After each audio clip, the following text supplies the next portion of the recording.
반갑습니다. 저희 인문학연구원에서 주최하고 준비하고 한 강연 집필 사업에 오늘 2023년도 두 번째 발표입니다. 도교육의 김효진 교수님, 선생님 모시고 강연 들을 것 같은데요. 비도 오고 그래서 아마 조금 나오시기 거추장스러우셨던 분들이 많아서 여기 일당백으로 앉아 계신 분들 한 300명 모시고, 그다음에 줌으로 접속하신 많은 분들을 모시고 그랜드 투어, 이탈리아, 독일에서의 이탈리아 여행 그랜드 투어에 대한 이야기를 들어보도록 하겠습니다. 우리 시작하기 전에 보십시오. 김효진 선생님 간단히 소개해드리고 시작하겠습니다. 8호학번이세요. 나이 많으시고요. 그래서 저쪽에 오히려 가깝습니다. 저희 도고교육학과에서 석사까지 하셨고요. 그다음에 이제 아주 특이하게도 제가 이걸 받고 알았는데, 그다음에 이제 한예종에 가셔서 석사까지 여기서 도고교육에서 하신 다음에 한예종에 가서 오르간으로 예술 전문 석사를 받으셨어요. 그리고선 또 미술이론과로 가셔서 또 그 받으시고요. 그래서 92년, 2005년, 2015년에 도고교육과 음악, 미술을 쭉 섭렵하셔서 어쩌면 우리가 이런 프로그램, 인문학 프로그램하고 요즘 통섭이나 다른 영역에 대한 서로 이렇게 교차하고 이러는 게 많이 유행이고 관심을 갖는 거에 본다면, 그런 입장에서 비춰본다면 참 적절하신 분인 것 같아요. 그래서 박사학위는 최근에 20년에 토마스 만을 주제로 받으셨고요. 그다음에 그 토마스 만과 미술에 관한 것, 또 토마스 만이 직접 그림도 그렸나 봐요. 캐리커처 그린 거, 그런 거에 대한 분석, 그다음에 토마스 만 초기작에 나타난 성모자화의 모티브, 이런 주제들. 그러니까 순전히 아마 독일어 문학 공부만 하신 분으로서는 하실 수 없는 거를 영역을 넓혀가면서 하시고 계신 것 같아요. 그래서 지금 강의도 도고교육과에 나오시고 또 한국예술종합학교 음악원에도 강의를 나가고 계십니다. 자, 김효진 선생님 모시고요. 오늘 근대 독일 시민의 그랜드 투어라는 제목으로 강의 들어보겠습니다. 네, 안녕하세요. 소개받은 김효진입니다. 제가 강연 주제로 잡은 것도 남북 간의 교류, 유럽의 남북 간 알프스를 사이에 두고 남북 간에 있었던 서로의 넘나듦에 대해서 이제 얘기를 하려고 그럽니다. 그 중에서도 이미 설혜신 교수님을 비롯한 많은 연구자들이 그 17세기, 18세기에 있었던 서유럽, 특히 영국 귀족 자제들이 명문가 자제들이 이탈리아, 로마나 아니면 아테네 아니면 파리까지 향했었던 그들의 여행에 대해서는 비교적 많이 알려져 있는 것 같은데요. 세기 말 독일인들이 피렌체를 향해서 집중적으로 여행했던 그 여행의 행태들과 또 영향에 대해서는 별로 그렇게 알려져 있지 않은 것 같습니다. 그래서 저의 주제를 세기 말 독일 교양 시민의 피렌체 여행과 토마스 만 이렇게 잡았는데, 사실은 제가 지원했을 때하고 조금 주제는 달라졌습니다. 이탈리아 여행의 수용과 전용 이렇게 했었던 것 같은데, 그 사이에 토마스 만에 집중되는 바람에 조금 제목이 바뀌었습니다. 강연은 제가 준비한 원고를 중심으로 독일에서 후알레 중이라고 그런 식의 강연을 하는데요. 저도 원고를 중심으로 말씀드리도록 하겠습니다. 금방 말씀드린 것처럼 남과 북, 라틴과 게르만, 그다음에 이탈리아인과 독일인들은 서로 오랜 세월 타자로 간주하고 상대방과 견주면서 오히려 자기의 정체성을 강화하는 계기로 삼지 않았나, 그렇게 생각이 듭니다. 그런데 분명한 온도차는 있죠. 근대 이전 게르만인들이 자신들보다 문명화된 남쪽을 가졌던 갈망과 동경이 그 반대보다는 압도적으로 컸다는 사실은 역사적으로 북에서 남쪽을 향해 간 문화예술인들이 남에서 북쪽으로 향하는 방향보다 훨씬 많았다는 것을 통해서 입증을 할 수 있습니다. 그런데 그 북유럽인, 특히 게르만인들의 이탈리아에 대한 호기심과 동경, 갈망의 표현이 항상 긍정적으로 표출된 것만은 아니었습니다. 독일 정신사의 대표적 작가 괴테와 토마스만 둘만 비교해 보아도 이탈리아를 바라보는 그들의 태도가 100년 사이에 아주 극에서 극으로 바뀐 것을 볼 수 있습니다. 경탄에서 경멸로 이제 완전히 바뀌는 것을 볼 수 있는데요. 그러나 이들의 표현 방식이 어찌되었든 독일인들은 근대를 넘어 현대에 이르기까지 이 남쪽 나라에 강한 호기심을 유지했던 것이 사실이며 이탈리아 문화를 깊이 탐구함으로써 자기들의 타자성을 분명히 인식하고 게르만인으로서 자신들의 정체성을 더욱 강화하는 계기로까지 삼았던 것을 볼 수 있습니다. 이 같은 타산지석의 계기를 제공해 준 것이 바로 그랜드 투어라고 할 수 있는 것이죠. 그래서 이제 경애와 경멸에 이르기까지 이들이 이탈리아를 바라보는 시선이 어떻게 극단적인지를 제가 한번 그 인용을 통해서 보여드리도록 하겠습니다. 라틴과 게르만, 남과 북의 유럽 문화를 이분법적으로 구분하고 타자로서 상대방을 기술한 첫 기록은 타키투스의 게르마니아로 거슬러 갈 수 있습니다. 게르마니아는 사실 라틴 문명의 지배자 로마인의 관점에서 게르만족의 제도, 관습, 사생활, 개발 부족들의 성격을 기술한 일종의 민족지라고 할 수 있는 것이죠. 그런데도 독일인들은 15세기까지도 과거 자신들을 지배했던 자의 관점으로 서술된 이 라틴 문헌에 의존해서 자기 자신들의 정체성을 찾아왔습니다. 이는 독일인들이 적어도 문화적으로는 양자간 세력관계에 있어서 자신들이 열세에 있다는 것을 인정하고 자기 정의에 있어서도 타자 로마인의 시선에 의존할 만큼 이탈리아의 문화를 강하게 선망하며 동경해왔다는 의미로 해석될 수도 있을 것입니다. 그러나 16세기 초 독일인들은 종교개혁으로 민족적 자의식을 형성하고 18세기 이후부터는 경제적으로도 독일이 이탈리아를 뛰어넘으면서 남북 문화 사이의 우월 관계는 전복되기에 이르릅니다. 문화적으로 계몽된 서유럽인으로서 독일인들이 갖는 우월감은 그랜드 투어에 나선 여행자들의 시선을 통해서도 볼 수 있습니다. 물론 이들에게도 이탈리아 로마 문명은 이전 세대처럼 여전히 외경과 동경의 대상이긴 했습니다. 그러나 이들에게 로마는 고대나 중세에서처럼 자신들에게 더 이상 실제 삶에서 위협을 가할 수 있는 현실의 존재가 아니었습니다. 근대 이후 독일인들에게 로마와 이탈리아는 박제된 서양 고전 문화의 원천으로서 자신들의 교양 제고를 위한 교육자료, 곧 자신들의 관심사를 위해 이용 가능한 대상에 지나지 않게 된 것입니다. 그랜드 투어의 보급과 확산은 이탈리아의 문명을 독일인의 관심 아래에 예속시키는 결정적인 계기가 되었다고 봅니다. 결정적인 계기는 이제 빈켈만의 저술들이 그 변화에 이르게 한 가장 큰 동인이고 전환점이었다고 저는 생각하고 있습니다. 그런데 그랜드 투어 여행자로서 괴테가 기술한 이탈리아 기행은 이탈리아를 바라보는 근대 독일인의 태도를 보여주는 대표적인 문헌이라고 할 수 있습니다. 여기 보면 마침내 나는 세계의 수도에 도착했다. 만일 내가 15년 전쯤에 좋은 동행자와 함께 견식 있는 사람의 안내를 받으며 이 도시를 구경했더라면 나를 행운하라 불렀을 것이다. 그런데 이 견식 있는 사람이 저는 빈켈만 같습니다. 연대 차이도 15년 정도 되고요. 이 나라를 보고자 하는 욕망이 무르익었다. 그런데 이제 막 그 욕구가 채워지니까 친구들과 조국이 사무치게 그리워지고 돌아가고 싶은 생각이 간절해진다. 더구나 내가 가지고 갈 그 많은 보물을 나만의 전유물로 하지 않고 다른 사람들과도 함께 나누어 평생의 길잡이로 삼게 될 것을 굳게 믿기 때문에 고향으로 다시 돌아가고픈 욕구가 더욱 커지는 것이다. 라고 로마 도착 첫날에 이렇게 일기를 쓰고 있습니다. 이렇게 보면 이제 로마에 대한 그 게르만인들의 동경이랄까. 그러면서도 한편으로는 또 이거 이제 교육 대상으로 전락되어서 자신들의 교양을 위한 이용 대상으로서 바라보는 시선이 들어있지 않나 하고 평가가 하고 싶습니다.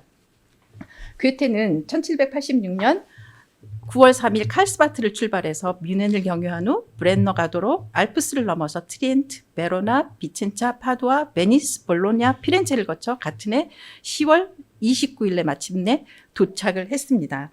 자, 근데 도착한 날 벌써 돌아가고 싶어하는 그의 마음을 통해서 여기 완전히 스며드는 것은 아니구나. 괴테도 그렇게 좋아했음에도 불구하고 벌써 외로움을 느끼구나 하는 그런 분위기를 느낄 수가 있습니다. 그런데 사쪽으로 넘어가도록 하겠습니다. 19세기 말 20세기 초에 토마스 만에 이르면 이탈리아는 그에게 전적으로 부정적인 경멸의 대상으로 변질되어 있는 것을 볼 수 있습니다.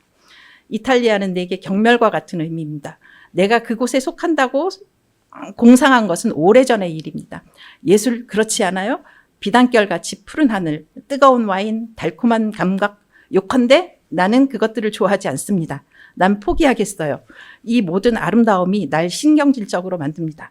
난 또한 이 끔찍스러울 정도로 생기 있는 저 아래쪽의 사람들, 짐승 같은 까만 눈빛을 가진 그들을 견딜 수가 없어요. 이 로만 계통 사람들은 눈에 양심이라고는 전혀 갖고 오시지 않아요. 아니, 난 이제 좀 덴마크로 가겠습니다. 하고 이제 1903년에 쓴 토니어 크레거에 나오는 문장인데요.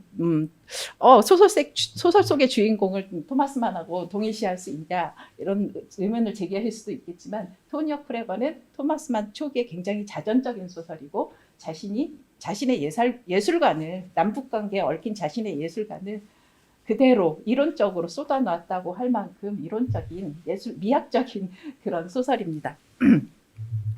그래서 토마스만은 자전적 소설 토니어 크레거에서 자유로운 예술가와 건실한 시민 사이에서 방황하는 작가로서 자신의 내면을 그리면서 이를 각각 남과 북, 리벡과 미넨, 라틴과 게르만, 문명과 문화, 삶과 죽음, 감각과 정신 등의 이분법적인 개념으로 연결시키고 있습니다.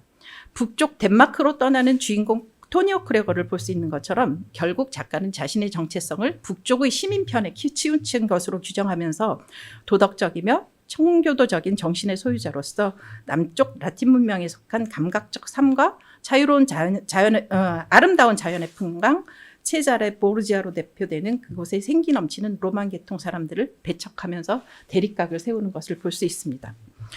괴테와 토마스만 사이의 100여 년 동안 이탈리아와 그 문명을 바라보는 작가들의 태도가 위와 같이 경외에서 경멸로 극적으로 바뀐 것을 두고 어떻게 해석할 수 있을지, 그리고 19세기 말 독일 교양 시민을 대표하는 작가로서 토마스만이 보인 태도는 같은 시기 지식인들이 이탈리아에 대해 취했던 입장에서 볼 때 어떤 위치를 갖는 것인지, 또한 토마스만이 취했던 남쪽 문명을 향한 경멸의 태도가 갖는 진정한 문화적 함의는 무엇인지에 대한 해석의 실마리는 19세기 후반 독일 교양 시민들의 또 다른 그랜드 투어 피렌체 여행의 실태와 그 영향을 통해서 찾을 수 있다고 저는 생각을 합니다. 자,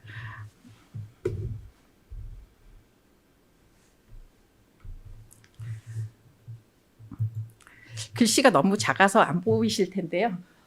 위에는 그 괴테의 이탈리아 여행이죠.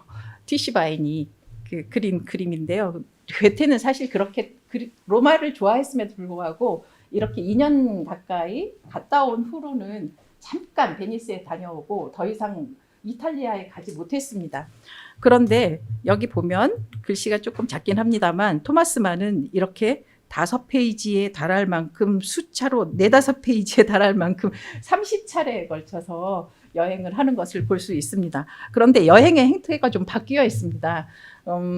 그 괴테는 한 번 가서 오래 머무는 한 2년 가까이 머무는 그런 여행이 있다면 토마스만은 뭐 3개월 아니면 4주 짧게는 그렇게 짧게 갔다 오는데요. 여기 이제 그 로마, 대개는 행선지가 로마 아니면 팔레스트리나 로마 근교인 팔레스트리나 아니면 많이 가야 베니스에 지금 알고 계시잖아요. 베니스입니다. 그런데 여기 희한하게도 눈에 띄는 게 1901년에 여행이 하나 있는데요. 플로렌스입니다. 예, 피렌체입니다. 그래서 피렌체를 또 언제 갔나 하고 봤더니 사망하기 바로 전해인 마지막 여행에서 플로렌스를 잠깐 경유해서 로마로 간 것 단 2번밖에는 플로렌스를 가지 않았습니다. 그런데 1901년에 보면 이제 제가 주목하는 여행은 1901년의 피렌체 여행인데요. 4주 동안 피렌체에만 머물렀었던 것을 볼 수가 있습니다. 괴테도 잠깐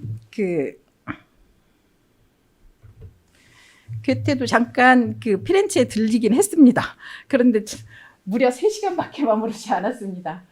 괴테는 그 자기의 피렌체 경유에 대해서 얘기를 이렇게 하고 있습니다. 티롤 산맥을 마치 날아서 넘어온 것 같다. 베로나, 비첸차, 파도바, 베네치아는 충분히 둘러보았지만 페라라, 첸토, 볼로냐는 대충 훑어보았고 피렌체에서는 겨우 3시간밖에 머물지가 않아서 거리는 거의 구경도 못했다. 로마로 가고자 하는 욕구가 너무나 강렬했고 날이 갈수록 커져서 잠시도 발걸음을 멈출 수가 없었기 때문이다 라고 이탈리아 기행에서 기록을 하고 있습니다. 자, 괴테에게 피렌체는 최종 목적지 로마로 가는 경유지에 불과했습니다. 독일로 귀환하던 괴테가 1788년 4월부터 5월 초에도 다시 한번 머물러긴 했지만 이탈리아 기행에는 이 여행에 대해서는 언급되어 있지 않고 있습니다. 토마스만 역시 이제 제가 보여드린 것처럼 30여 회가 넘는 그의 이탈리아 여행에서 피렌체에 머문 것은 2번밖에 지나지 않습니다. 토마스만은 이제 1901년에서 여행의 유일한 목적지로 피렌체를 찾아왔었는데요.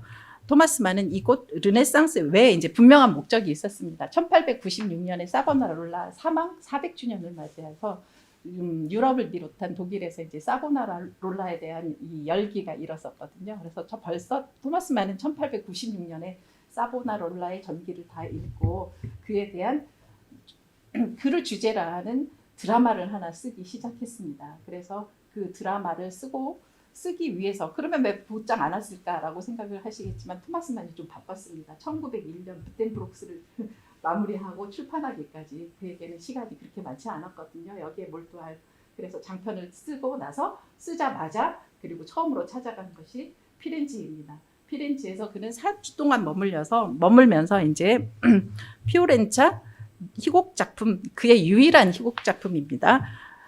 피오렌차 시피를 위한 연구를 했습니다. 그러나 토마스만의 피렌체 여행은 이곳에 머물렀던 다른 독일인들의 여행과도 구분이 되는 점이 있었습니다. 그러면 다른 독일인들은 피렌체에 어떻게 머물렀을까? 토마스만의 여행을 알기 위해서 당시에 피렌체에 머물렀었던 독일인들의 행태를 좀 알아보도록 하겠습니다. 토마스만이 피렌체를 방문했을 당시 이곳에는 19세기 후반부터 독일 교양 시민들의 살롱 문화가 형성되어 있었습니다. 그래서 이는 이탈리아 내의 독일 예술가 식민지라고 불릴 정도였습니다. 여기에 대해서는 이제 레크가 굉장히 상세하게 분석을 해놓았습니다. 그 묘사도 하고 분석도 해놓았습니다. 이 모임의 구성원들이 주로 화가, 미술사가, 작가 등 예술가들로 구성되어 있었다는 사실은 독일인들의 모임, 신들의 황혼을 묘사하고 있는 다음의 진술을 통해서 확인할 수가 있습니다. 그래서 여러 대립들에도 불구하고 아주 자연스럽게 미적인 서클이 만들어졌다. 빅토르 밀러, 베클릿, 마레스, 토마, 힐레브란트, 테오드르 하이제, 슈파이델, 피들러 이런 인물들이 보였는데 미래의 미술사는 앞으로 언젠가는 이 숲의 모임을 찾아낼 수도 있겠다라면서 이제 그 나름 그 안에서 살롱을 형성하고 있었던 것입니다. 자, 괴테가 빈켈만의 고전주의 이상을 찾아서 로마로 갔다면 괴테의 후예들은 빈켈만에 더해서 괴테의 여행기를 들고 로마로 찾아갔었죠. 19세기 후반의 독일 교양 시민들은 브루크하르트의 이탈리아 르네상스 문화에 등장하는 뛰어난 영웅들을 찾아서 피렌체로 갔습니다. 브루크하르트가 르네상스 인물로 예찬하고 니체가 초인의 전형으로 삼은 뛰어난 역량의 개인들로 넘쳐났던 피렌체는 세기 말 데카당트의 무력에 빠진 독일 교양 시민들에게 감각적인 삶의 생동감을 선사해 주었던 것입니다. 그래서 피렌체로 그 브루크하르트가 묘사한 이탈리아 르네상스 문화를 찾아서 이때는 19세기 말에서 그러니까 브루크하르트의 저서가 나온 게 1860년이거든요. 그래서 그 이후에는 독일 교양 시민들이 이제 피렌체를 찾아갔고 그 이유는 피렌체에서 자신들한테 이제 세기 말 데카당트에 빠져 있었던 자신들의 무력감을 이들을 통해서 좀 치유하고 보상받을 수 있지 않을까 그런 기대감이 있었던 것 같습니다. 독일인들은 피렌체에서 꼽힌 감각적 아름다움의 세계, 곧 르네상스 예술 작품을 직접 체험하고자 했습니다. 여기에 더해서 플라톤 아카데미의 휴머니스트들이 만들어낸 진지한 철학적 분위기도 이들을 로마보다는 피렌체로 이끄는 요인이 되었을 것이라고 봅니다. 그러나 이 모든 삶의 문화와 상반되는 입장에서 예술이 주는 생기와 감각적 아름다움, 플라톤주의 철학의 이교도성을 비판했던 금욕주의 사제 사보나롤라가 남긴 정신성에서 나오는 엄숙함과 진지함의 아우라 또한 독일 교양 시민들이 피렌체를 찾게 만든 중요한 이유였다고 저는 생각을 합니다. 이 모든 것들이 다 있는 곳이 이제 피렌체였으니까 피렌체를 향해서 갔다 이제 그런 얘기죠. 세기 말 피렌체를 찾아온 대표적인 독일의 교양 시민은 아비 바브루크로 그에게 이 도시는 그의 삶에서 결정적인 역할을 합니다. 그는 1888년 피렌체를 처음 방문해서 인문학자들의 문헌을 연구하는 것으로 시작을 해서 보티첼리의 회와 비너스의 탄생과 봄의 의미를 르네상스 인문학자 폴리치아노의 시 마창시합에 근거해서 해석해내었으며 이 연구로 그는 1892년 슈투트가르트에서 박사학위를 받았습니다. 피렌체를 목적지로 하는 그랜드 투어의 시기에도 독일인들은 여전히 이탈리아를 향한 동경과 애정을 간직하고 있었습니다. 바브루크를 통해서 볼 수 있는 것처럼 그들은 이곳의 예술 문화에 천착해서 평생 이 도시를 마음의 고향으로 삼기도 했습니다. 그럼에도 이제 조금 이제 독일 사람들의 뭐랄까요, 배타적인 그런 태도가 보이기 시작하는데요. 독일인 여행자들에게 이탈리아는 거리를 두어야 할 대상으로서 사실 그들은 이곳에 실제적인 결속감을 갖지는 않았습니다. 이는 피렌체에 크게 빚지고 있는 바브루크에도 마찬가지여서 그 일기장에는 아주 드물게만 이탈리아인의 이름이 등장할 뿐입니다. 이와 같은 독일인의 이중적인 태도는 다음과 같은 지크프리트 민치의 발언을 통해서 확인할 수 있습니다. 물론 우리는 너희들의 밝은 공기, 너희들의 밝은 머리, 너희들의 자연스러운 형식과 관습에 아직도 울리고 있는 메디치의 정신을 우리 것으로 삼아보려 애쓰지만 아무 소용도 없다 하고 내심 이렇게 거절하는, 배타적으로 대하는 그런, 구분하는 그런 태도를 볼 수 있습니다.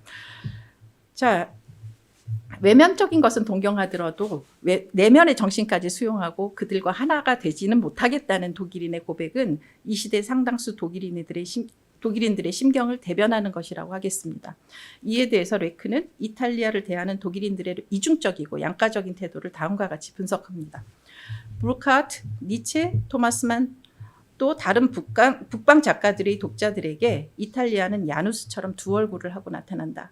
한편에는 위대한 과거의 이탈리아가 있다. 특히 르네상스 시대 예술가들과 초인들로 넘쳐나던 피렌체가 그렇다.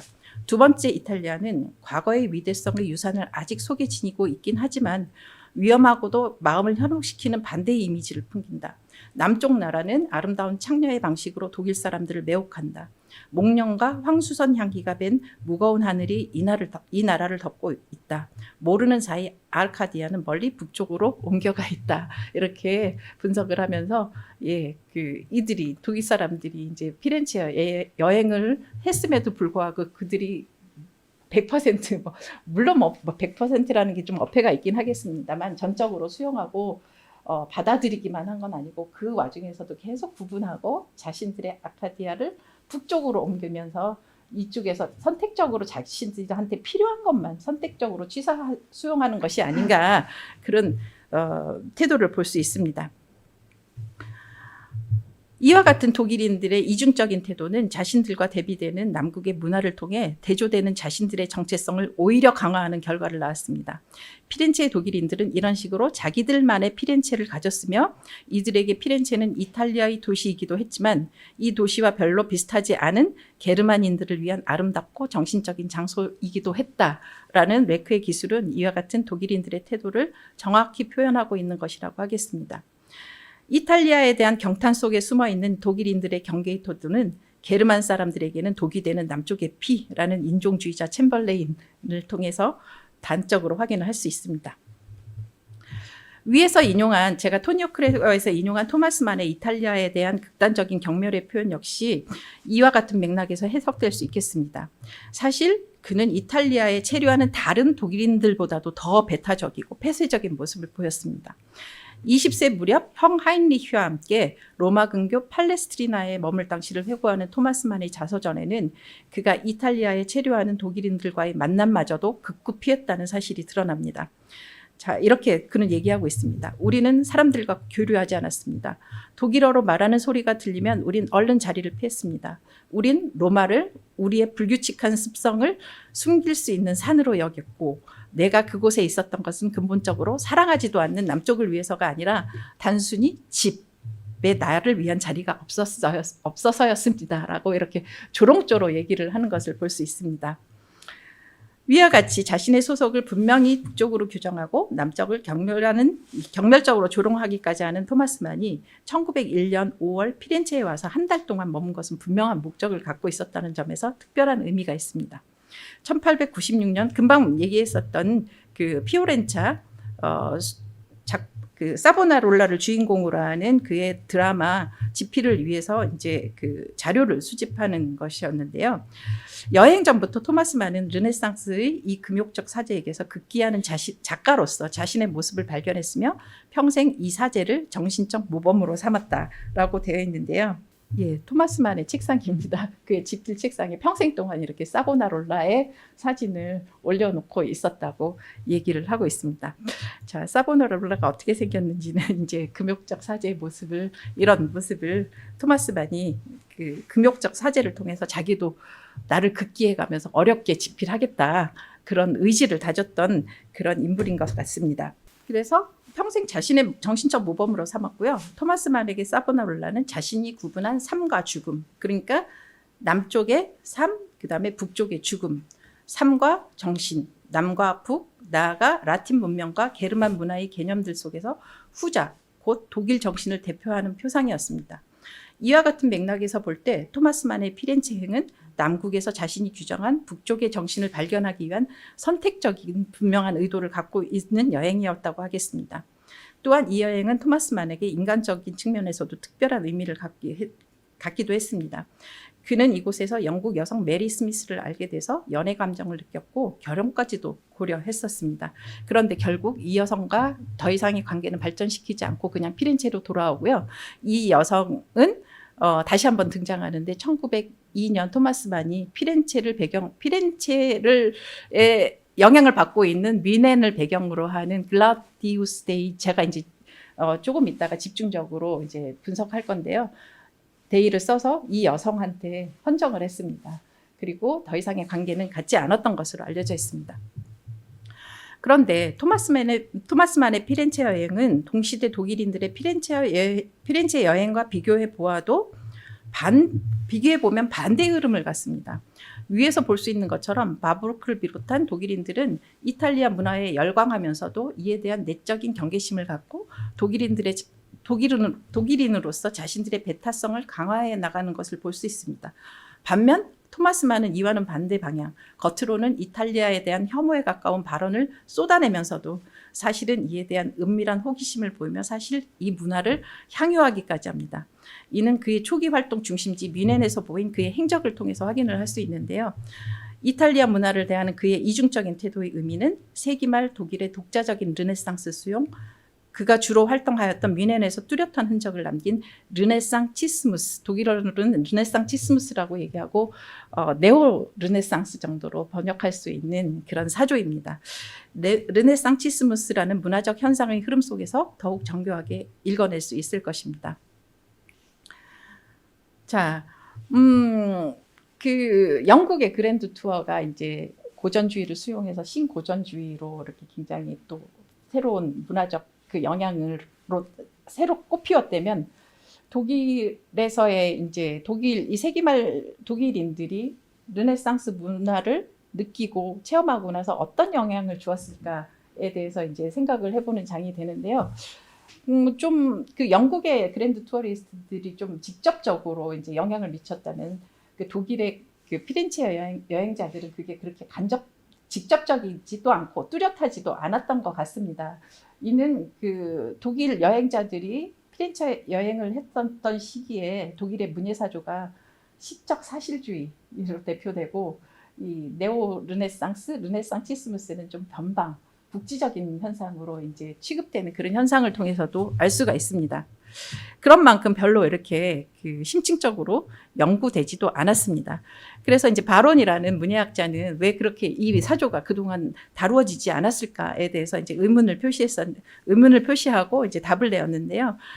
그 세기말 유럽에 있었던 역사주의의 역사 히스토리스무스의 한 독일적인 현상이 아닌가라고 보는 것입니다. 그래서 그 프랑스의 이제 스탕달의 르네상스 연구나 아니면 영국의 월터 페이터에 의한 라파엘 전파 회화의 유행과 같은 유럽 내 복고주의 독일적 현상으로 이해했다는 점으로 꼽고 있습니다. 그동안 세기말 독일의 르네상스 문화 열광 현상은 희망상실, 비유기적 문화, 유미주의적인 문화로 특징지어지는 데카당스적 현상의 하나로 간주되었을 뿐입니다.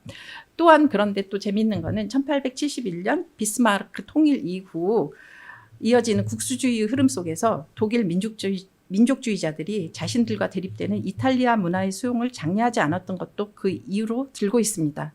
그런데 의외로 이들의 의도와는 달리 독일인들은 르네상스 문화를 자신들의 민족성 강화를 위한 도구로 사용하게 됩니다. 체자레 보르지아와 같은 폭력적 인물에 대한 브루크하르트의 예찬과 이를 초인으로 미화한 니체의 철학적 지지가 오히려 극단적인 독일 민족주의를 위한 기초가 되었던 것입니다. 르네상치스무스 현상이 이데올로기적으로 건축적으로 나치에 의해서 오용되었다는 사실은 뮌헨의 펠트페른할레의 예가 증언을 해줍니다. 자, 닮은 듯 같은 듯 약간 다른 숨은 그림 찾기, 그 두 그림 찾기 아시잖아요. 어느 쪽이 뮌헨일까요? 예, 뮌헨의 오데온 플라츠에 있는 펠트헤른할레입니다. 그리고 이것은 그야말로 오리지널 피렌체 시뇨리아 광장 옆에 있는 로치아 델리 란치입니다. 계속해 볼까요? 여러분 구분하실 수 있겠어요? 예, 피렌체의 피티궁이고 이거는 퀴니히스바우입니다. 뮌헨에 있는. 계속하겠습니다. 예, 요거는 피렌체에 있는 브루넬레스키의 이제 그 고아원 건물이고요. 이거는 레지덴츠 포스트입니다. 뮌헨의 건물입니다. 예, 이렇습니다. 이거는 뮌헨이고 이거는 피렌체입니다. 건축물만 그럴까요? 예, 이런 조각품은 어떻게 생각하시나요? 그리고 이런 조각품들도 있습니다. 결정적으로 또 이런 것들도 있습니다. 예, 왼쪽은 그 뮌헨이고 이쪽이 오리지널입니다. 그런데 이제 이러한 모방 현상의 이제 결말은 어떻냐라고 이제 미리 제 강연에 이제 결론을 보여드리면 이렇습니다. 예, 그 르네상스 문화를 수용해서 르네상스풍의 건물을 지은 오데온 플라츠의 펠트헤른할레 앞에서 이렇게 나치가 이렇게 그들의 민족 정신을 위한 상징의 장소로서 활용하고 있는 모습을 볼 수 있습니다.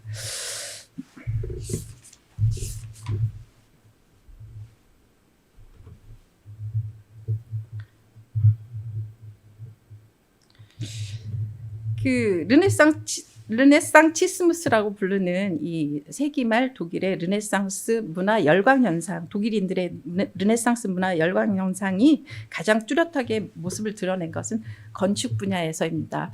금방 제가 이제 그 몇 가지 예를 보여드리기도 했는데요.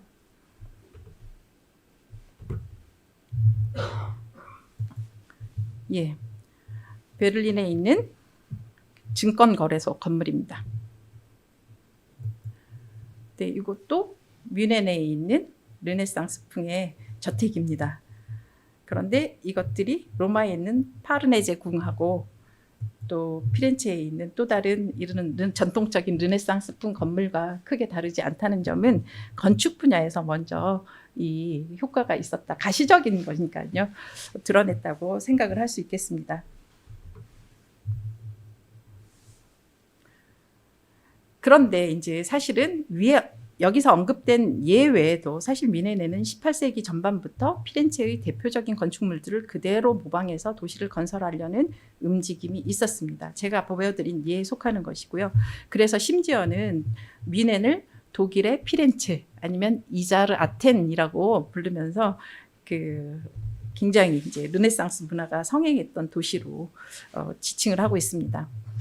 그 다음에 건축물 외에도 르네상스 회화를 모방해서 초상화를 그리는 복고적인 화풍도 뮌헨은 이제 아방가르드 화풍이 이제 싹튼 곳으로 알고 있잖아요. 청기사파와 유겐트슈틸 등의 뮌헨에서 싹튼 새로운 흐름의 시각 예술과 함께 이런 복고적인 화풍도 유행을 했었는데 대표적인 화가로는 렘바흐를 들 수 있습니다. 그런데 이 복고적인 뮌헨에서 뮌헨 화단을 주름 잡았던 이 복고적인 화가하고 또 토마스만하고 또 조금 관계가 있다는 점에서 다 언급을 해드립니다. 이게 렘바흐 빌라입니다. 렘바흐 빌라인데요. 그 여기 보면 독일에 이제 그 토마스만이 살았던 무렵의 뮌헨의 풍경인데요. 요쯤에 지금 위치하고 지금도 남아 있습니다. 지금도 뮌헨에 가시면 칸딘스키 작품을 비롯해서 청기사파 그림을 가장 많이 볼 수 있는 곳이 렘바흐 빌라입니다. 자, 그런데 토마스만의 처가는 이쪽이었습니다. 그래서 이 광장을 사이에 두고 퀘니스플라츠를 사이에 두고 토마스만의 처가하고 자기 본가 아니고 처가입니다. 그리고 이 렘바흐라는 문학의 인사들이 이제 교류를 했었던 양태에 대해서 지금도 말씀드리도록 하겠습니다. 결론적으로 얘기하면 토마스만의 처가는 나치에 의해서 멸실이 되었습니다. 유태인 출신이었거든요. 그런데 렘바흐의 빌라는 아직도 살아남아서 저희가 이제 박물관으로 활용하고 있는 것을 볼 수 있습니다. 그런데 이제 건축 분야도 건축 분야지만 이 문화 현상이 독일과 유럽 정신사에서 가장 광범위하고도 지속적으로 영향을 미친 분야는 저는 미술사 연구 방법론이라고 봅니다.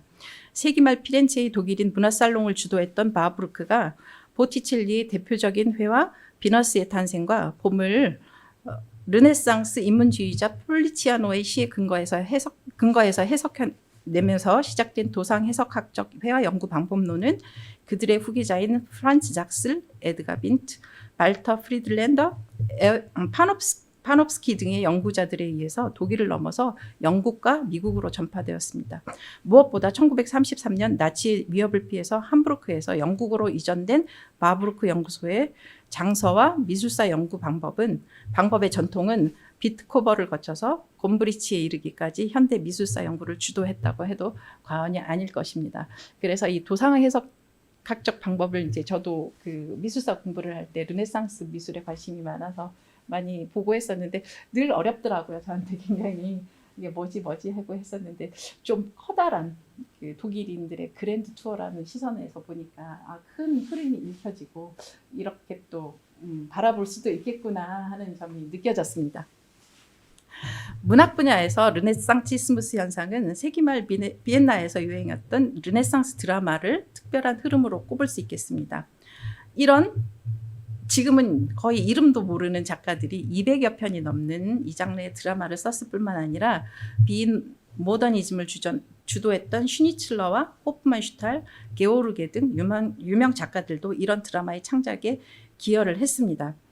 특히 전성기 르네상스 시대를 배경으로 해서 생애 활력으로 가득한 폭력적 인물과 감각적이고 에로틱한 여인들이 등장하는 역사극을 뜻하는 이 장르의 유행을 촉발한 것은 르네상스인들의 생동감을 예치하는 니체의 영향이었다고 봅니다. 이 장르는 특히 19세기 말과 20세기 초에 크게 유행했는데 처음 20년보다 나중에 20년 동안은 4배 이상 숫자가 창작된 작품의 수가 4배 이상에 이르렀다고 위커만은 기술을 하고 있습니다. 그런데 이 장르에 대해서 동문학사에서도 굉장히 변방으로 간주가 돼가지고요. 위커만이 1985년 이 장르에 대해서 본격적으로 연구하기 전까지는 거의 그 좀 수준 낮은 질 낮은 문학으로서 좀 폄하되어 있었던 그런 구석에 있었던 장르입니다. 그런데 토마스만이 남긴 유일한 드라마 피오렌차 역시 1904년에 창작되었으며 또한 르네상스 예술의 최대 후원자 로렌초 데 메디치와 이를 강력히 비난하며 신정 정치를 꿈꾸었던 사보나롤라와의 가상 대결 사건을 주제로 한다는 가상입니다. 이건 실제로 있었던 건 아니고요. 가상 대결 사건을 주제로 한다는 점에서 이 작품은 저는 전형적인 르네상스 드라마로 속한다고 해석을 합니다. 그런데 이제 어떤 사람들은 토마스만 같은 작가가 이런 질 낮은 이 장르를 썼겠느냐. 그리고 토마스만은 보니까 여기서 여전히 정신과 죽음에 대해서 논하고 그다음에 굉장히 대화체가 아닌 서사체로 썼기 때문에 이 장르로 보는 것은 좀 어렵지 않겠느냐 하고 좀 주저하는 사람들이 있는데요. 저 같으면 토마스만이 왜 희곡을 썼으며 그다음에 토마스만은 항상 자기 동시대 자기가 사는 곳을 중심으로 작품을 썼는데 시대와 배경을 바꿔가지고 이런 드라마를 썼을까라고 생각하면 저는 토마스만의 드라마가 아무리 그런 내용을 포함하고 있다고 해도 정신적인 내용을 포함하고 있다고 해도 이 장르에 포함시켜야 된다고 보는 사람입니다. 자, 피오렌차를 완성할 무렵에 있었던 토마스만의 결혼에 관한 에피소드도 이 작품의 해석을 위해서뿐만 아니라 이탈리아 문화를 대하는 독일 교양 시민의 모호하고 이중적인 태도를 단적으로 보여준다면서 이 대목에서 언급을 할 필요가 있겠습니다. 사실 이 피오렌자는 토마스 만이 이제 약혼을 하고 자신의 처가인 프링스하임에 가서 처음 낭독을 했었던 그런 작품입니다. 북쪽의 정신성에 속한다고 피력했던 토마스 만이 정작 결혼만큼은 이탈리아 문화 수입의 전진기지였던 미넨에서 그것도 주도적으로 르네상스 문화 살롱을 이끌었던 프링스하임의 가문의 딸 카차 프링스하임과 했다는 사실은 굉장히 이 사람이 뭐 꼭 산까지 작가가 그래야 된다 하고 강요하는 건 아니지만 토마스 만은 자신의 삶을 굉장히 문학에 많이 녹여냈기 때문에 그 자기가 말하는 거하고 자기 행동 사이에는 굉장한 간극이 있었지 않나라고 생각을 합니다.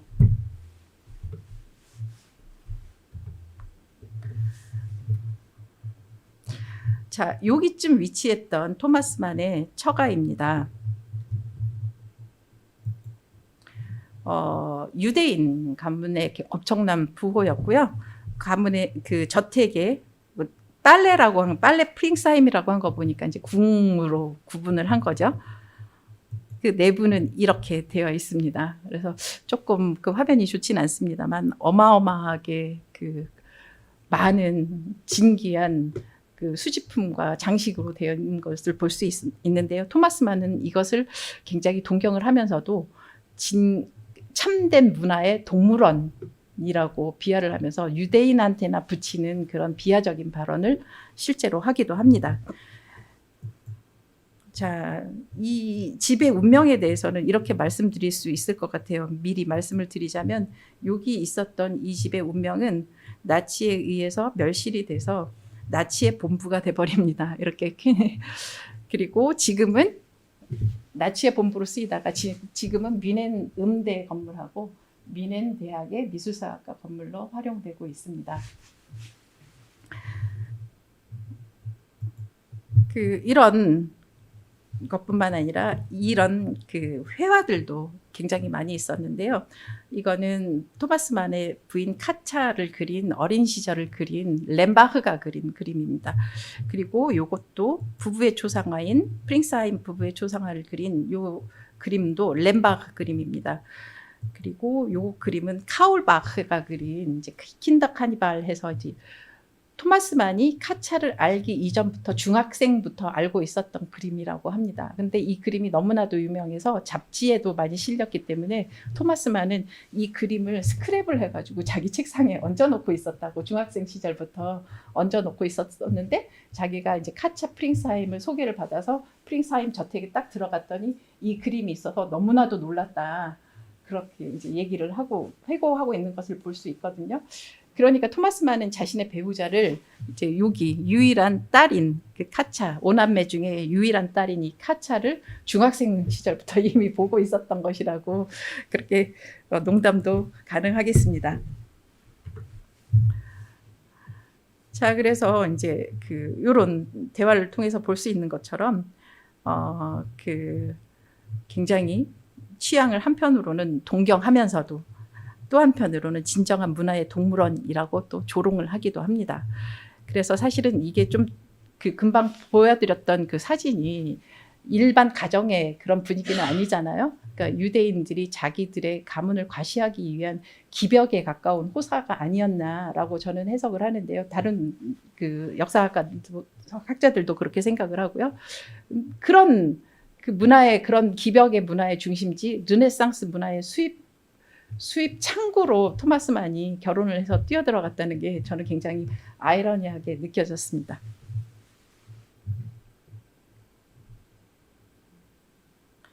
그래서 지금 보여드렸었던 프링스하임 가문의 그런 인테리어나 그런 장식들은 그의 작품에서 그대로 드러나는 것을 볼 수 있습니다. 특별히 토마스 만은 이 벨중족의 혈통이라는 소설을 써가지고 굉장히 스캔들에 이르는데요.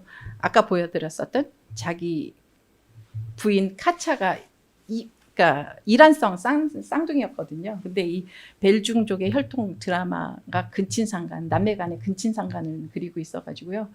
그리고 거기다가 이제 자기 처가가 자기 부인이 이란성 쌍생 남매인데 거기다가 이 인테리어까지 똑같이 묘사를 해가지고 장인이 이걸 보고 굉장히 대노를 했다고 합니다. 그래갖고 이게 이제 1906년에 원래는 쓰여져서 이 피오렌차라는 드라마를 쓸 무렵에 쓰여져서 발표될 예정이었으나 토마스 만이 마지막 인쇄 단계에서 그거를 이제 철회를 했다고 합니다. 그래갖고 거기 이제 마지막에 나오는 그 유대인 단어, 그들은 속이고 사기쳤다, 이런 유대인 단어, 유대어의 단어 때문에 이제 철회했다. 그거를 안 내렸기 때문에 이제 철회를 했다. 그런 해석이 있는데요. 결국은 1921년에 다시 그 출판을 합니다. 그런데 이거를 공개적으로 드러내놓고 출판을 하지는 않고요. 한정본만 해가지고 그 자기 주변에만 그 알리는 그런 한정적인 출판물이었던 것 같습니다. 그래서 이 작품을 써놓고도 굉장히 이제 쉬쉬했던 그런 작품인데, 이 작품은 오히려 프랑스에서 이제 영화화되면서 더 그 세기말 데카당스의 아름다움을 갖고 있는 드라마로서 더 많이 알려지게 되었습니다. 그래서 작품 속에서도 이제 그대로 활용하고 있습니다. 그런데 이제 제가 아까 보여드렸었던 것처럼 이 프링스하임의 이 건축물을 프링스하임 빨레의 건축물을 전형적인 르네상스 건물이라고 볼 수는 없을 것 같아요. 요런 풍의 건물도 마찬가지죠. 그러니까 르네상스적인 모티브를 취하긴 하면서도 거기서 온갖 기묘한 장식적인 모티브를 다 따와가지고 자기 맘대로 이렇게 해석을 해버리는 이런 태도를 볼 수 있습니다. 그래서 이런 태도를 가지고 특별하게 그 부르는 그 명칭이 아이겐 르네상스에서 그들만의 르네상스, 이렇게 해석을 하는 것을 볼 수 있습니다. 그러니 이런 그 건축 양식이나 또 토마스만의 태도나 이런 것들을 통해서 볼 때 얼마나 그들이 이탈리아에서 수용하는 것들이 선택적이고 그 자의적이었는지를 볼 수 있는 대목이라고 하겠습니다.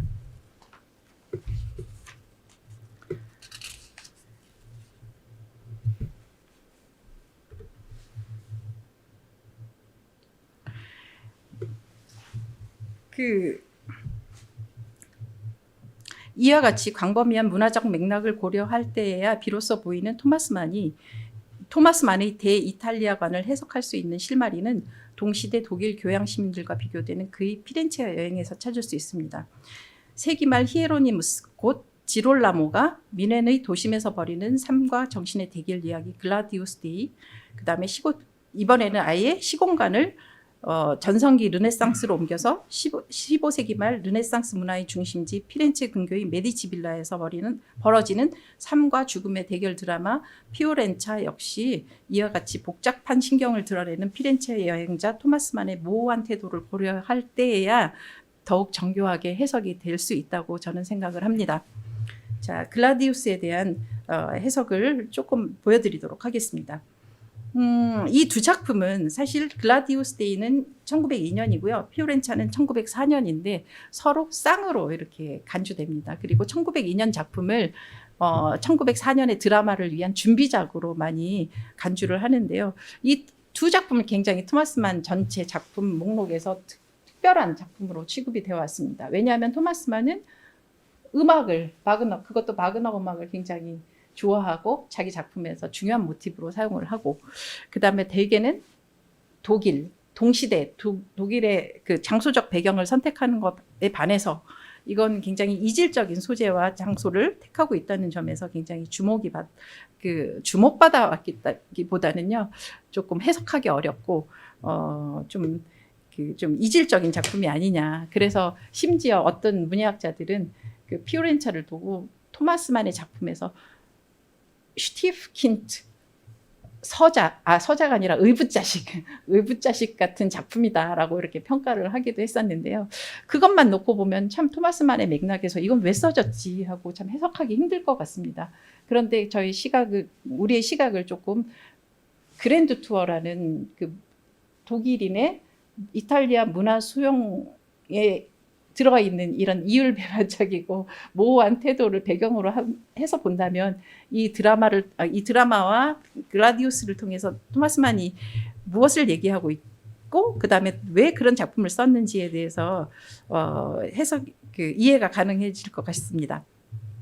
자, 글라디우스 데이는 19세기 말 뮌헨의 중심지 오데옹스플라츠 옆에 위치한 미술품 상점 진열장에 걸려있는 음탕한 성모장을 비난하면서 철거할 것을 주장하다가 길바닥에 내동댕이 쳐지는 인물이 현대판 사보나롤라라는 것은 우리가 우선 그의 용모 묘사를 통해서 분명히 확인할 수 있습니다. 굉장히 만연체 문장이 되었는데 조금 시간을 급하게 써서 그런 것 같습니다. 자, 이렇게 아까 보여드렸었던 오데옹스플라츠는 펠트 헤른 할레가 있는 그 광장을 얘기합니다. 그는 모자를 쓰지 않았지만 대신에 그는 헐렁한 검은 외투에 달린 두건을 머리에 쓰고 있었다. 그 두건이 모나게 튀어나온 그의 낮은 이마에 그늘을 드리워줘 주었고 그의 두 귀를 덮어주었으며 그의 비쩍 마른 두 뺨을 둘러싸고 있었다. 얼마나 상심하고 마음이 불안하여 자신을 학대했기에 볼이 그렇게 쑥 들어갔을까. 그의 검은 눈썹은 얼굴에 혹처럼 우뚝 솟아있는 코의 윗부분에서 짙어졌고 그의 입술은 다부지고 두툼했다. 그는 편협하고 고통스러우며 무언가를 안다는 표정을 짓고 있었다. 옆에서 보면 이 얼굴은 피렌체의 좁고 딱딱한 수도원에 보관되어 있는 수도사가 그린 옛날 초상화와 아주 비슷했다 하면서 이 인물이 사보나롤라 지롤라모 히에로니무스임을 사보나롤라임을 이렇게 묘사를 하고 있습니다.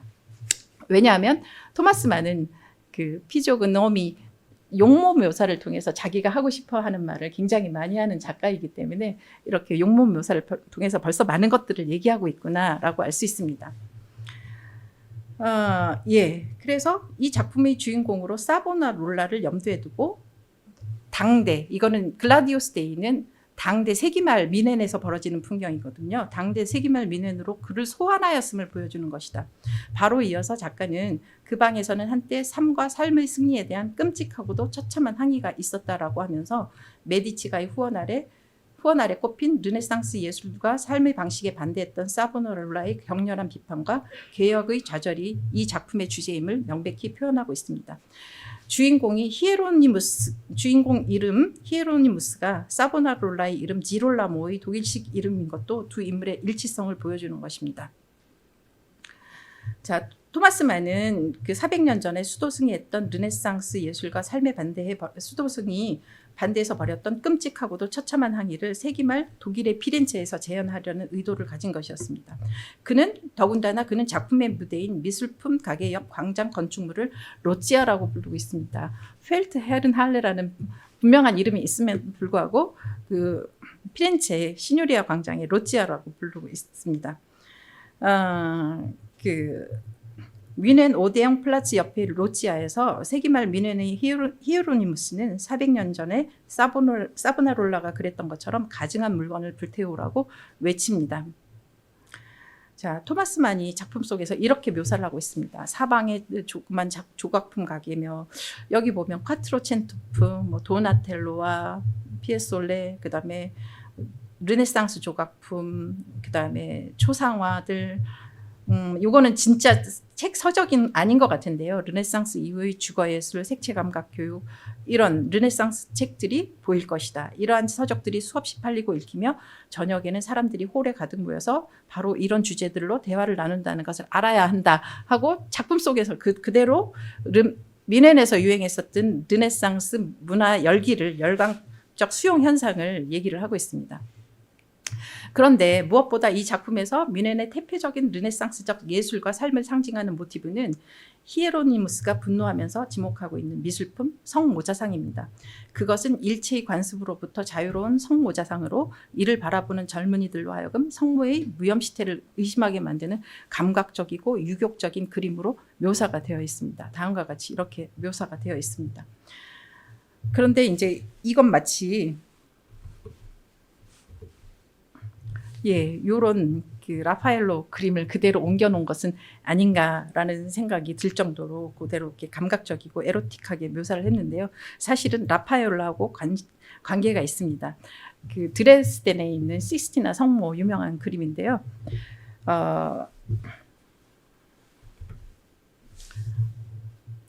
니체가 금방 보여드렸었던 라파엘로를 삶을 상징하는, 삶의 생기를 상징하는 전형적인 세속적인 그림으로 해석을 한 것입니다. 니체는 이렇게 했습니다. 그 라파엘로 그림을 이렇게 해석을 합니다. 교회 신앙의 대상들을 그다지 중요하게 여기지 않았던 라파엘로는 그에게 그림을 주문하는 사람들이 요구했던 전적인 경건함에는 한 걸음도 따라가지 않았다. 그는 원래 예배 행렬의 깃발로 정해져 있었던 저 예외적인 그림 시스티나의 마돈나에 대해서도 그러했다. 여기서 그는 하나의 환상을 그리려 했다. 그러나 그것은 신앙심이 없는 고상한 청년이 품을 수 있는, 또 품게 될 환상과 같은, 즉 자신의 첫 아기를 가슴에 안은 현명하고 고귀한 영혼을 가지고 있으며 과묵하고 지극히 아름다운 여성인 미래의 아나에 대한 환상이었다라고 니체는 이 라파엘로 그림을 전적으로 해석을 하고 있는데, 세속적으로 해석을 하고 있는데, 토마스만은 이 라파엘로와의 그 니체의 라파엘로 해석을 염두에 두고 이 그림을 묘사하지 않았을까라고 생각이 듭니다. 그래서 어린아이를 묘사할 때도 이렇게 니체는 이렇게 얘기를 하고 있습니다.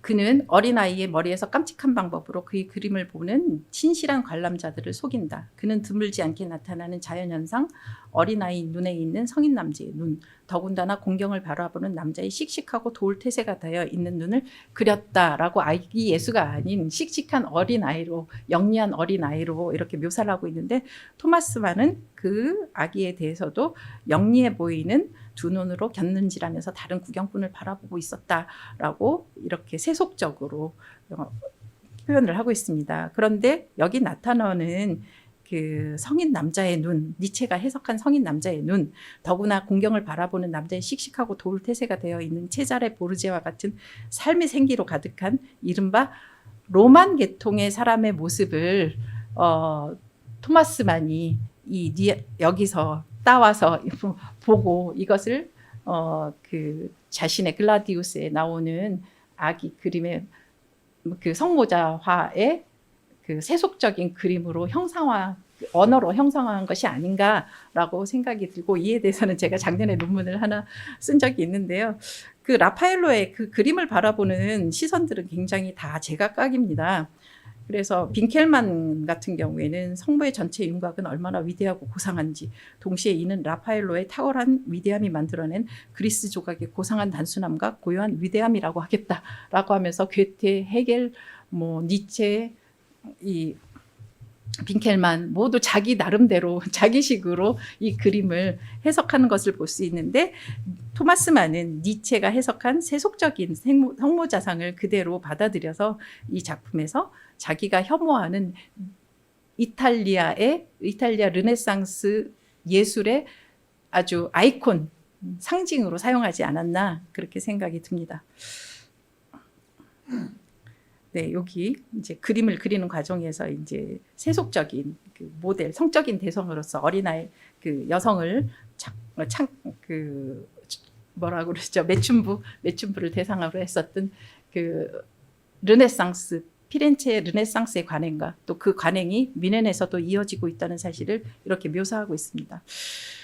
그런데 히에로니무스는 400년 전 시뇨리아 광장에서 헛된 예술품과 서적들을 불태우라고 명하다가 오히려 자신이 화형을 당했던 사보나롤라를 그대로 옮겨온 것이 아닐까라고 생각이 드는 것은, 이 토마스만이 이 작품 끝에 글라디우스 데이 슈퍼테람 시토 엣 벨로치터라고 하면서 사보나롤라의 저작에 나오는 구절을 그대로 인용하는 것을 보면서 알 수 있습니다. 자, 글라디우스 데이가 그 현대판 피렌체 미넨에서 벌어지는 사건이었다면, 이제 피오렌차는 그야말로 본격적으로 토마스만으로서는 예외적으로 400년 전 르네상스로 가서 이제 얘기를 합니다. 1492년 4월 8일이라고 얘기를 하고 있고요. 메디치 카레지 빌라의 사건을 다루고 있습니다. 굉장히 이제 금방 말씀드렸었던 것처럼 슈티프킨트처럼 토마스만의 의붓자식이 아니냐라고 이제 얘기하는 사람들도 있었는데요. 근데 이 작품이 굉장히 문학적으로 보면은 굉장히 이렇게 그 수준 토마스만의 그 수준에 미치지 못하는 조금 이렇게 형식적으로 어색한 그런 작품입니다. 총 3막 17장의 구조 속에서 그게 주인공 로렌초 데 메디치와 사보나롤라가 실제 등장하는 것은 마지막 장입니다. 그게 마지막 부분에 이르러서야 그렇습니다. 나머지 장면은 플라톤 아카데미 현장 카레지 빌라에서 벌어지는 인문학자들의 논쟁과 로렌초가 후원하는 예술가들의 대화 장면, 메디치가의 두 아들 조반니와 피에로의 말다툼에 할애가 되어 있습니다. 그러나 이들의 대화 속에서도 당시 피렌체에서 가장 큰 위협과 영향을 미쳤던 설교자 사보나롤라가 계속 등장하는 것을 볼 수 있습니다. 마지막 장면, 죽음의 침상에서 벌이는 로렌초와 사보나롤라와의 설전 속에서 토마스만은 삶과 죽음, 감각적 삶의 예술과 경건한 정신성 사이의 투쟁을 전개하고 있습니다. 르네상스 예술가 삶의 대표 로렌초가 경건한 정신의 사보나롤라를 향해서 형제여 브루더라고 부르면서 화해의 손길을 내밀지만 사보나롤라는 당신과 나는 형제가 아니다라면서 매몰차게 뿌리칩니다. 결국 로렌초는 화해를 받지 못한 채 죽음을 맞이하는 것으로 극은 막을 내리고 있습니다. 이 장면을 두고 그간의 연구에서는 보수적인 토마스만과 진보적인 하인리히만이 벌였던 만 형제의 논쟁을 암시하는 것으로 해석해 왔습니다. 따라서 이 작품은 토마스만이 자신의 정치적인 입장을 기술한 비정치인의 정치적 고찰에 근거해서 상당 부분 정치적으로 논의되어 왔습니다. 또한 이 작품이 작가의 유일한 희곡이라는 점에서 주목해서 남성적인 산문 작가 토마스만이 여성적인 장르인 희곡을 쓴 것을 젠더적인 측면에서 해석한 연구도 있습니다. 또한 이 극에 등장하는 유일한 여성인 로렌초의 애인 피오레에 주목해서 그의 의미를 집중적으로 해석한 연구들도 있습니다. 실제 역사적 인물로 실명으로 등장하는 다른 남성들에 비해서 이 여성 인물은 토마스만이 극에서 창작한 유일한 인물이기도 합니다. 극중 이 여성은 청소년기 사보나롤라의 구애를 거절해서 사보나롤라로 하여금 금욕적 수도사가 되는 계기를 제공한 인물이며 현재는 로렌초의 정부로 등장을 합니다. 또한 로렌초의 죽음을 앞두고 그의 장자 피에로가 눈독을 벌이는 아버지 유산 중 하나로서 모두 성적인 대상으로 등장을 합니다. 갈바는 이 여성이 로렌초와 사보나롤라 모두와 관계가 있다는 점에서 피렌체를 상징하는 도시의 알레고리로 해석을 합니다. 이는 이 여성의 이름 피오레를 통해서도 분명히 암시되는 바입니다. 피오레는 곧 꽃이라는 뜻이니까요. 그리고 이를 상징하듯 로렌초의 마지막 외침은 나의 피렌체, 플로렌스, 마인 이스트, 내 것은 플로렌스이다라고 이렇게 외치는 것을 통해서도 볼 수 있습니다. 타락한 도시를 창녀로 비유하는 것은 우상을 숭배하는 민족과 도시를 창녀로 비유한 성경의 예를 통해서도 이미 볼 수 있는 바입니다. 또한 피오레는 역사적으로 매춘부를 상징하는 전통적인 이름이기도 하다고 연구가 되어 있습니다. 그런데 본 연구에서는 이 작품에 대한 해석들을 아우를 수 있는 실마리를 토마스만의 피렌체 여행과 르네상스 문화의 수용이라는 측면에서 찾을 수 있다고 봅니다. 먼저 이 작품의 형식과 관련된 문제로요. 토마스만이 자신에게는 생소했던 희곡 장르를 서툴지만 시도한 것, 그리고 더군다나 그 내용이 르네상스 시대를 배경으로 하고 있다는 점은 그 역시 르네상티스무스의 문학적 현상으로서 르네상스 드라마의 영향권 아래에 있었음을 보여주는 것이라고 하겠습니다. 그 내용이 토마스만이 천착해왔던 삶과 정신 사이의 투쟁의 연장이라고 해서, 아니면 철학적인 내용을 포함하고 있다고 해서, 그의 예술관을 서술적으로 피력하고 있다고 해서 이 작품에게만 특별히 서사적 드라마라는 특별한 지위를 부여할 필요는 없다고 저는 생각을 합니다. 이 작품을 토마스만의 피렌체 여행과 연관시킬 수 있는 근거는 마부르크에 또 있습니다. 토마스만이 피렌체 여행에서 마부르크를 직접 만났는지의 여부는 알려져 있지 않습니다. 하지만 그는 그 도시에 체류하는 독일 예술인들의 구심점인 마부르크와 그의 보티첼리 연구를 모르지는 않았을 것입니다. 마부르크는 그의 논문에서 이제 보티첼리의 두 작품을 해석하면서 폴리치아노의 마창시합 100년을 다음과 같이 인용하고 있습니다. 제가 정교하게 번역을 못했는데요. 이런 시의 내용을 가졌는데 아무래도 여기 시에 묘사되고 있는 내용이 보티첼리의 비너스의 탄생 아니면 봄의 내용과 일치한다 해서 이제 마부르크는 이 작품을 회화를 해석하는데 그 동안에 이제 형식에 집중해서 해석해왔던 그런 미술사적 방법론에서 벗어나서 이런 문학까지도 미술 작품 해석에 동원하는 도상 해석학적 방법을 소위 이제 현대 말하는 융합적인 방법을 시도했다는 점에서 이제 굉장히 각광을 받았었던 인물인데 토마스만이 그 연구를 몰랐을 것 같진 않습니다. 더군다나 이제 4주 동안 가 있었는데요. 그래서 토마스만의 주인공 피오레가 바브르크가 해석한 플로라 그리고 플로라는 곧 비너스이기도 하다는 사실은 굉장히 이제 좀 논란의 여지가 있지만 토마스만은 피오렌자에서 그렇게 얘기를 하고 있습니다. 플로라일 수도 있다는 사실은 이미 이름을 통해서도 암시가 되고 있습니다. 또한 폴리치아노의 시의 주인공이 로렌초의 일찍 사망한 동생 줄리아노의 정부 시몬의 베스푸치였다는 점을 연관시키면 토마스만의 주인공 피오레로 바로 이 역사적 인물을 표현했을 개연성도 있다고 보입니다.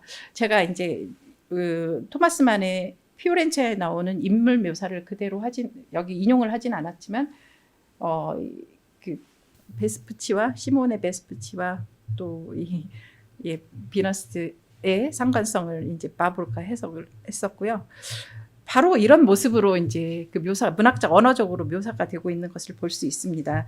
그러면 토마스만은 그 자기의 피오렌차를 바브르크의 르네상스 해석에도 기대고 있었던 것은 아닐까라는 생각이 듭니다.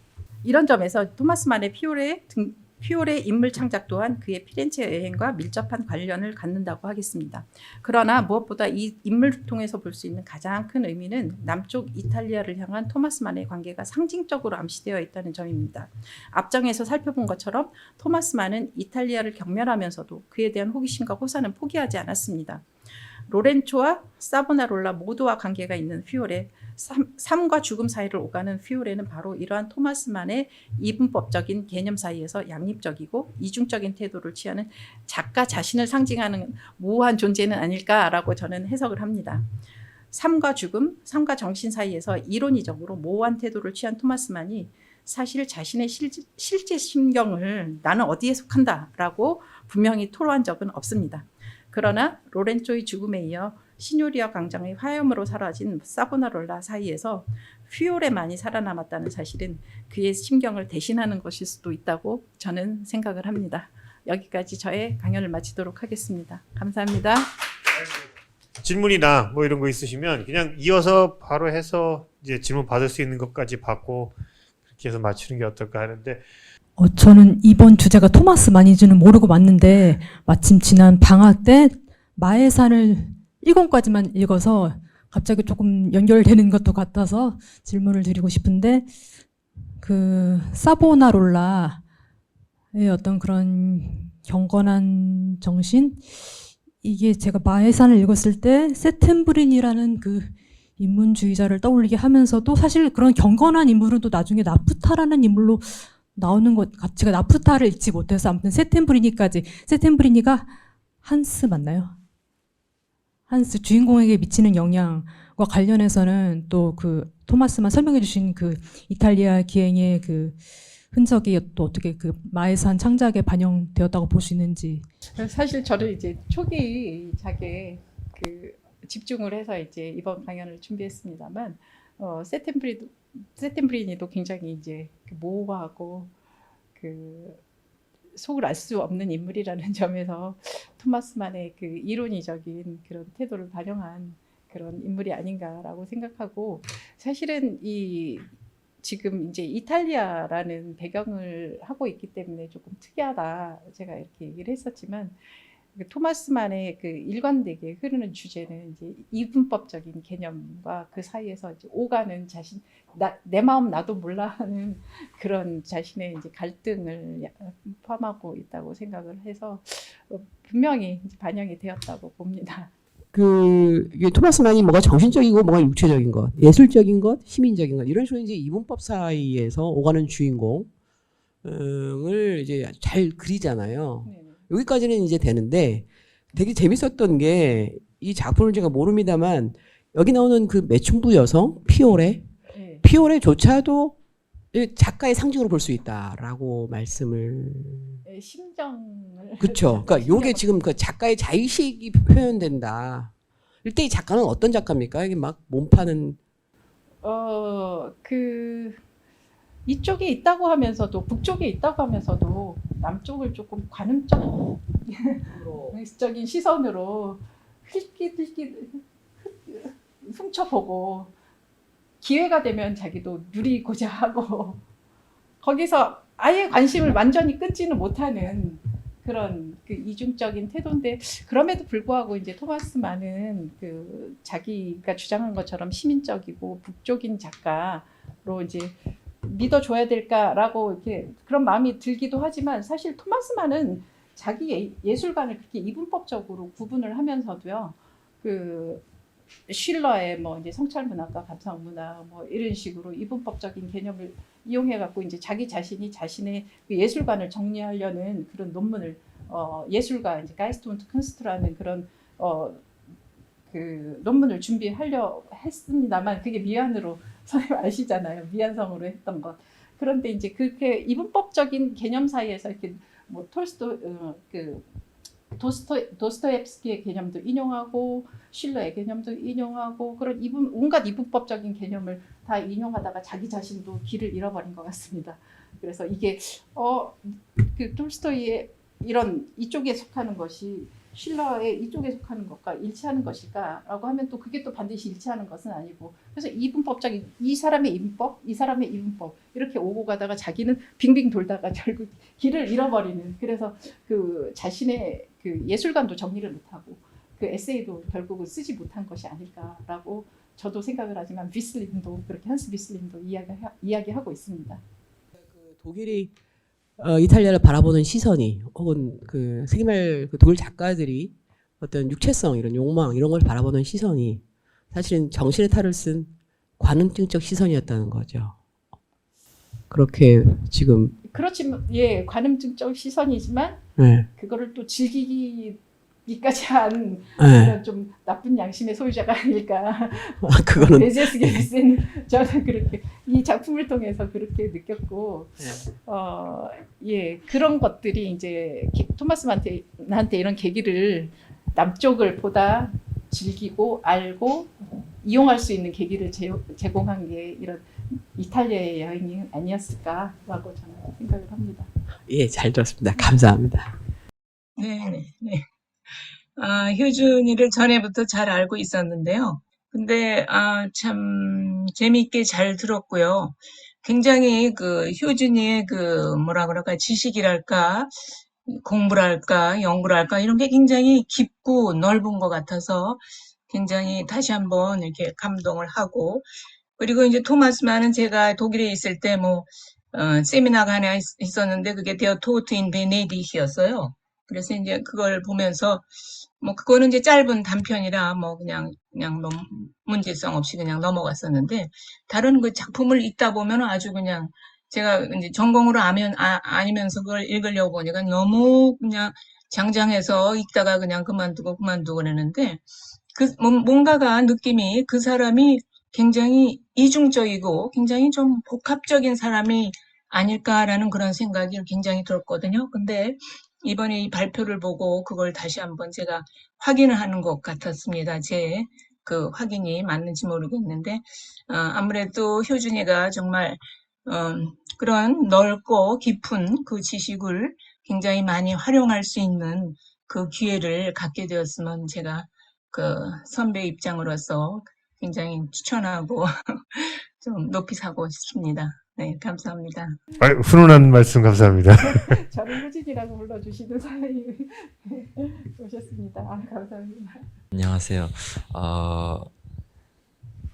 이 토니오 크레거를 생각하면서 질문거리를 제가 생각했는데요. 보통 아버지 쪽 그리고 이제 북부의 파란 눈의 금발 그쪽을 이제 시민성이라고 생각을 하고 그리고 남부의 이런 예술가적인 모습, 어머니 그런 것을 예술성으로 해서 이제 토니오 크레거가 거기에 방황을 하는 것이 주된 내용으로 알고 있는데요. 그러면은 만약에 그 북부를 독일로 보고 그리고 그 남부를 이탈리아로 봤을 때 이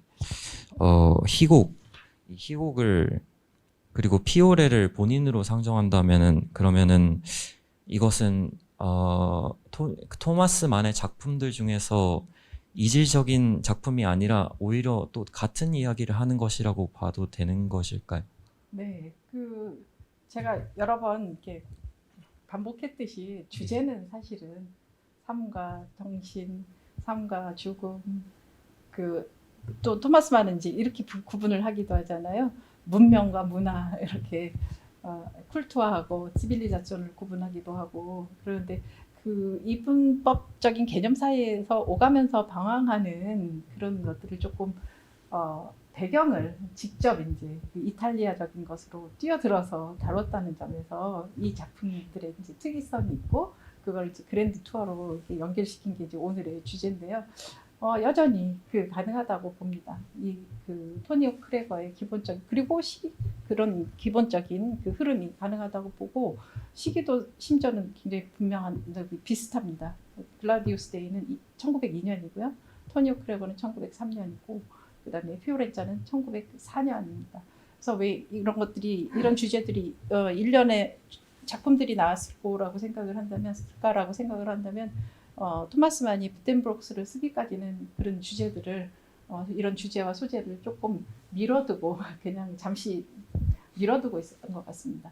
그래서 이 부텐브록스를 끝내자마자 처음으로 달려든 게 이제 글라디우스 데이고 피오렌차라는 점에서 그의 정신 세계에 있어서 사보나롤라를 이렇게 선택적으로 선택하는 것처럼 요 초기 토마스 만에 특히 초기 토마스 만에 있어서 이 문제는 배경이 어디든 굉장히 중요한 문제가 아니었나라고 생각을 합니다. 배경이 어디든이라고 말씀하셔서 그냥 사실 그러면 토마스 만 동시대 작가들이나 북쪽의 작가들 중에 이탈리아 여행을 지금 이제 괴테랑 아까 비교하시면서 한 사람은 한 2년 동안 한 번 갔었고 한 사람은 40번에 넘쳐서 갔는데 아마 교통의 발달도 있었을 거고 여러 가지 변화가 있었을 거 아니에요. 그러니까 그 후대에 가는 여행은 아무래도 그 여행이 집필의 내용에 어떤 영향을 주었다라 그 여행 자체에 영향을 주었다고 하기에는 어떻게 좀 연계관계가 훨씬 약하지 않을까요? 아니면 이 사람이 특별히 그러니까 이탈리아의 여행 때문에 아까 이제 말씀하신 대로 어느 장소에 가건 사보나로라를 굉장히 중요한 사람으로 써야겠다라든가 그런 식의 이야기를 해야 되겠다라는 것을 연계고리를 이렇게 잘 만들어 주실 수 있을까요? 사실은 제가 이제 이 강연을 준비하면서 제일 먼저 봤었던 1번 각주에 있는 문헌이 보여드릴까요?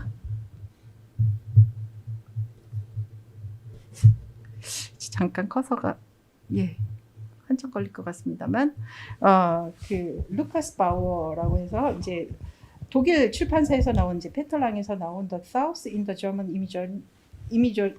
Imaginary 해서 The Italian Journeys of Goethe and Heine입니다. 하이네가 그 사이에 좀 끼어 있는 인물입니다. 그래서 제가 이 강연을 준비하면서 살짝 이게 조금 너무 이렇게 대조적인 두 인물을 극단적으로 비교하기 위해서 이렇게 좀 너무 극단적인 선택을 했나라고 좀 반성을 하기도 했는데 하이네가 사실은 그 사이에 끼어 있었거든요. 이 양쪽 정도의 이제 과도기적인 인물이 되는 것 같은데 하이네가 이탈리아에서 읽어낸 것은 좀 다른 측면입니다. 하이네의 정치적인 성향을 통해서 볼 수 있으신 것처럼 굉장히 진보적이고 민주적이고 이렇게 그런 측면을 읽어냈거든요. 하이네까지 가지 않더라도 하인리히만 자기 형이었던 하인리히만은 똑같은 이탈리아 여행을 그렇게 둘이 같이 했음에도 불구하고 이탈리아 문화를 시빌리자션을 굉장히 민주적이고 서구적이고 서방적이고 진보적인 것으로 해석을 했습니다. 그래서 똑같이 하인리히만도 비슷한 시기에 게티넨이라는 그런 3부작을 써서 이런 르네상스 소재를 다루고 있지만 토마스 만하고는 전혀 다른 시각에서 다루고 있는 것을 볼 수 있습니다. 그렇게 보자면 뭐 이제 역사적인 변천의 여행의 양태의 변화일 수도 있겠지만 보고자 하는 사람한테 보이는 그런 선택적인 관점의 추출이 아닐까라고 저는 생각을 합니다. 예, 저희 3시부터 시작해서 한 1시간 반 동안요. 그랜드 투어에 대한 이야기며 토마스 만에 대한 이야기며 이탈리아와 북구에 대한 이야기 역사적으로도 문학적으로도 굉장히 재미있는 소재로 정말 긴 시간이었지만 흥미있게 잘 들었던 것 같습니다. 그럼 오늘 두 번째 강연 집필 모임은 이걸로 마치고요. 다다음 주인가요? 예. 세 번째 이제 또 윤리학으로 여러분들 찾아뵙도록 하겠습니다. 예, 감사합니다. 마치겠습니다. 선생님께 박수.